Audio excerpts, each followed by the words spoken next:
ஆரம்பிக்கிறதுக்கு முன்னாடி நம்ம துவா ஓதிக்கலாம். ரப்பி ஷ்ரஹ்லி சத்ரி வயஸ்ஸிர்லி அம்ரி வஹ்லுல் உக்தத்தம் மின் லிசானி யஃப்கஹு கௌலி. ரப்பி ஸித்னி இல்மா ரப்பி ஸித்னி இல்மா ரப்பி ஸித்னி இல்மா.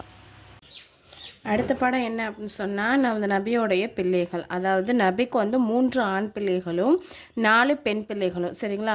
அந்த 3 ஆண் பிள்ளைகளுடைய பேர் என்ன அப்படின்னு சொன்னால், ஹல்ரத் காசிம் ரலி, ஹல்ரத் இப்ராஹிம் ரலி, அப்துல்லா ரலி, சரிங்களா?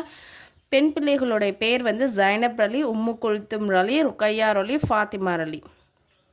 அந்த 3 ஆண் குழந்தையுமே சின்ன வயசில் இருக்கும் போதே 3 பேருமே மஃபாத் ஆயிடுறாங்க. பெண் பிள்ளைகள் அதிக வயது வரை வாழக்கூடியவங்களாக இருந்திருக்காங்க. அதுக்கப்புறம் ரசூல்லாவுக்கு ரொம்பவே பிடித்தமான மகள் யார் அப்படின்னு சொன்னால் ஃபாத்திமா ரலி தான். அவங்க மீது அளவு கடந்த பாசம் வச்சுருந்தாங்க. அவங்களுக்கு யாரோட திருமணம் நடக்குது அப்படின்னு சொன்னால் அலி ரலியோட திருமணம் நடக்குது.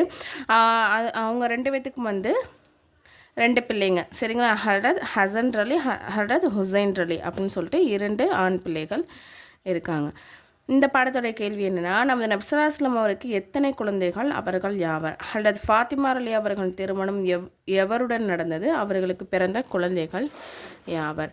அடுத்த கொஸ்டின் என்ன அப்படின்னு சொன்னால், நபியோடைய பண்புகளும் அவங்களுடைய பழக்க வழக்கங்களும் எப்படி இருந்திருக்கு அப்படின்னு சொன்னால், அவங்க நபி எல்லார்கிட்டையும் அன்பாக பழகக்கூடியவங்களாக இருந்திருக்காங்க. அதே மாதிரி யாருக்கும் என்ன பண்ண மாட்டாங்க, தீங்கு செய்ய மாட்டாங்க, ஏவவும் மாட்டாங்க. அதே மாதிரி மிகவும் பலசாலியானாக இருந்திருக்காங்க. நபியோட எண்ணத்தில் உறுதியும் துணிச்சலும் மிக்கவங்களாக இருந்திருக்காங்க. அதே மாதிரி நபியோடைய தர்ம சிந்தனை உடையவர்கள் யாவரையும் வெறுங்கையோட திரும்பி அதாவது யாராச்சும் அவங்கள்ட்ட ஒரு உதவின்னு கேட்டு வந்துட்டாங்க அப்படின்னு சொன்னால் அவங்கள வெறும் கையோடு அனுப்ப மாட்டாங்க. அதே மாதிரி தன்னுடைய சொந்த விஷயத்துக்கு யாரையுமே என்ன பண்ண மாட்டாங்க, பழி வாங்கவே மாட்டாங்க நபி. அதே மாதிரி தன்னை துன்புறுத்தியவருக்கும் நன்மைக்காக என்ன பண்ணுவாங்க, துவா செய்வாங்க. அதே மாதிரி சோம்பலை ரசூல்லா வெறுத்திருக்காங்க. நபி ஸல்லல்லாஹு அலைஹி வஸல்லம் அவர்கள் செல்வந்தர்கள், ஏழை, எஜமான், அடிமை எல்லோரிடத்துலையும் சமமாக பழகக்கூடியவங்களாக இருந்திருக்காங்க. இப்போ நம்ம நிறைய பேரை பார்க்கலாம்ல, ஏழைகிட்ட ஒரு மாதிரியும் பணக்காரர்கிட்ட ஒரு மாதிரியும் நடந்துக்குவாங்க. ஆனால் அந்த மாதிரி ரசூல்லா ஒருபோதும் நடந்தது கிடையாது. தனக்கு தொல்லைகள் இழந்தோரையும் மன்னிச்சு விட்டுருவாங்க. மிகவும் நாணமுடையவர், பார்வையை எப்போதும் தாழ்த்தியே வைத்திருப்பார்கள். நபி ஸல்லல்லாஹு அலைஹி வஸல்லம் உண்ணுதல், பருகுதல், ஆடை அணிதல் இவற்றின் எளிமையை விரும்பக்கூடியவங்களாக இருந்திருக்காங்க. அதே மாதிரி விருந்தாளியை அதாவது விருந்தாளிக்கு விருந்தளிக்கிறதுல, அவங்கள உபசரிக்கிறதுல சிறந்து விளங்கியிருக்காங்க. அதே மாதிரி நபி ஸல்லல்லாஹு அலைஹி வஸல்லம் அவர்கள் சோதனையான காலங்களில் பொறுமையை கடைபிடிப்பார்கள். அதே மாதிரி அல்லாஹ் அதிகமாக வணங்கக்கூடியவங்களாக இருந்திருக்காங்க. வீட்டில் உள்ள சின்ன சின்ன விஷயங்களையும் அவங்களே செய்யக்கூடியவங்களாக இருந்திருக்காங்க. அதே மாதிரி சுத்தத்தை விரும்பினார்கள், அசுத்தத்தை வெறுத்தார்கள். இந்த பாடத்துடைய கேள்வி, நபி ஸல்லல்லாஹு அலைஹி வஸல்லம் சோதனை காலங்கள் என்ன செய்வார்கள்?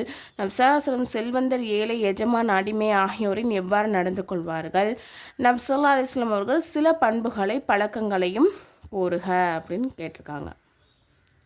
அடுத்த பாடம் பெருமானாருடைய பேச்சு. அதாவது அவங்களுடைய பேச்சு எப்படி இருக்கும் அப்படின்னு சொன்னால், ரொம்பவே தெளிவாக பேசுவாங்க. அதே மாதிரி கேட்கக்கூடியவங்க நன்கு விளங்கக்கூடியதாக, எந்த ஒரு இதுவுமே இல்லாமல் நீட்டாக, அதாவது என்ன விஷயம் சொல்ல போகிறோமோ அந்த விஷயத்தை சொல்லுவாங்க. அதே மாதிரி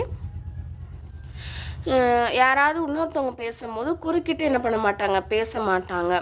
அதே மாதிரி மற்றவங்களுடைய பேச்சு பேசிக்கிறதுக்கும் போது டக்குன்னு நிப்பாட்டவும் மாட்டாங்க, சரிங்களா? அவங்க பேசுகிறது அவங்களுக்கு பிடிக்காட்டி என்ன பண்ணுவாங்க அப்படின்னு சொன்னால், அவரை விட்டு என்ன பண்ணுவாங்கன்னா பார்வையை திருப்பி கொள்வாங்க, அல்லதுக்கு அவருக்கு அன்புடன் புரிய வைப்பார்கள் எப்படி பேசணும் அப்படின்னு சொல்லிட்டு அவங்களுக்கு என்ன பண்ணுவாங்கன்னா சொல்லி கொடுப்பாங்க, சரிங்களா? அவங்க பேசுகிறது பிடிக்காட்டியும் அவங்களுக்கு எப்படி பேசணும்னு சொல்லி கொடுக்கக்கூடியவங்களாக இருந்திருக்காங்க. அதே மாதிரி நபி என்ன பண்ணுவாங்கன்னா ஒவ்வொருத்தவங்களுடைய பேச்சையும் கவனத்தோடு கேட்பார்கள். எவருக்கேனும் ஏதாவது தேவை ஏற்படுச்சு அப்படின்னு சொன்னால் அவர் அவசியம் என்னிடம் சொல்லட்டும். எவர் நம்மிடம் வர முடியவில்லையோ அவர் நலனை வந்திருக்கும் மற்றவர்கள் சொல்லட்டும். அதாவது மற்றவங்களுக்கு என்ன தேவையாக இருந்தாலும் என்கிட்ட சொல்லுங்கள், உங்களுக்கு எந்த தேவையாக இருந்தாலும் என்கிட்ட சொல்லுங்கள். அப்படி வர முடியாத சூழ்நிலாலும் அவங்களுக்கு பதிலாக யாராவது வந்திருந்தாலும் என்கிட்ட வந்து சொல்லுங்கள் அப்படின்னு சொல்லியிருக்காங்க.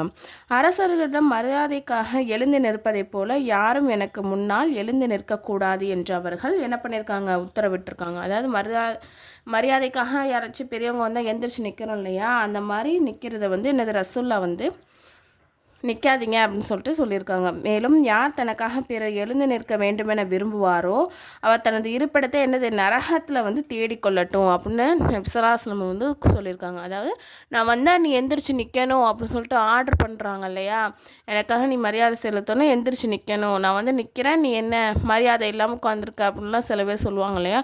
அப்படி சொல்கிறவங்க வந்து தன்னுடைய இருப்பிடத்தை என்னது நரகத்தில் ஆக்கி கொள்ளட்டும் அப்படின்னு சொல்லியிருக்காங்க.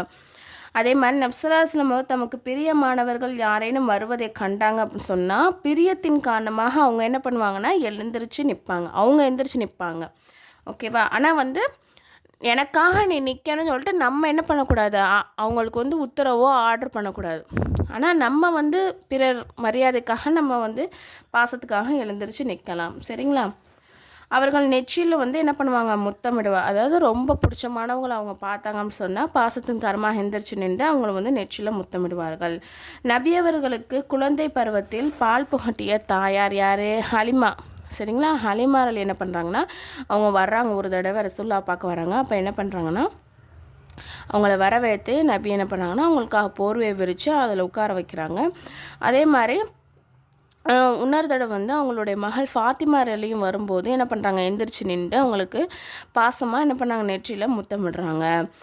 அதே மாதிரி நபியவர்கள் எவரை பற்றியும் தனக்கு முன்னால் குறை கூறக்கூடாது அப்படின்னு சொல்லிட்டு எனது சஹாபாக்கள்கிட்ட சொல்லியிருக்காங்க. எனக்கு முன்னாடி மற்றவங்கள பற்றி எந்த குறையும் சொல்லாதீங்க. ஏன்னா இப்போ நம்ம மற்றவங்கள பற்றி நல்ல விதமாக நம்ம நினச்சிக்கிட்டு இருப்போம். அப்போ அவங்கள பற்றி ஏதாவது ஒரு குறை நமக்கு காதில் கேட்டுருச்சு அப்படின்னு சொன்னால் அவங்கள பார்க்கும் போதெல்லாம் அந்த விஷயம் தானே ஞாபகம் வரும். அதனால ரசூல்லா வந்து அப்படி சொல்லியிருக்காங்க, நீங்கள் யாரை பற்றியும் என்கிட்ட வந்து குறை சொல்லாதீங்க.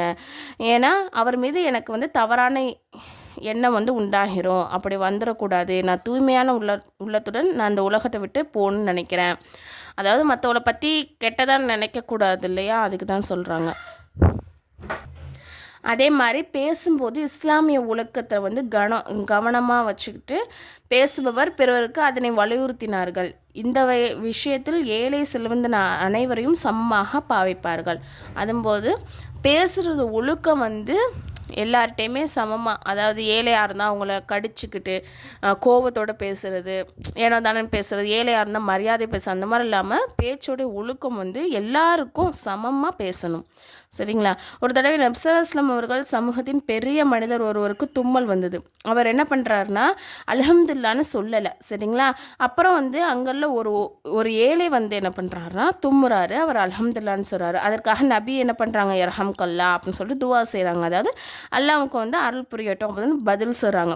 இதை பார்த்தோன்னே அந்த செல்வந்தர் என்ன சொல்கிறாரு, நான் தானே தும்முனேன், எனக்காக நீங்கள் ஏன் துவா செய்யலை அப்படின்னு சொல்லிட்டு வருத்தப்படுறாரு. அதுக்கு ரசூலா சொல்கிறாங்க, நீங்கள் வந்து அல்லாஹ் புகழலை, அதாவது அல்ஹம்துலில்லான்னு நீங்கள் சொல்லலை, அவர் அல்ஹம்துலில்லான்னு சொன்னார், அதுக்கு நான் வந்து பதில் சொன்னேன் அப்படின்னு சொல்லிட்டு சொல்கிறாங்க. சரிங்களா. இந்த பாடத்துடைய கேள்வி என்ன அப்படின்னு சொன்னால், நபியவர்கள் பேச்சு எவ்வாறு இருக்கும், நபியவர்கள் தமக்கு பிரியமானவர்களை எவ்வாறு சந்திப்பார்கள், தும்மல் சம்பந்தமாக வந்துள்ள ட்ரீம் முஅல்லமா கோர்ஸ். இதில் வந்து ஜாயின் பண்ணுற விருப்பம் உள்ள ஒன்லி லேடிஸ் மட்டும் கீழே வந்து டெலகிராம் லிங்க் வந்து கொடுத்துருக்கேன். அந்த குரூப்பில் வந்து ஜாயின் பண்ணிக்கோங்க. அதில் வந்து மற்ற டீட்டெயில்ஸ்லாம் இருக்குது.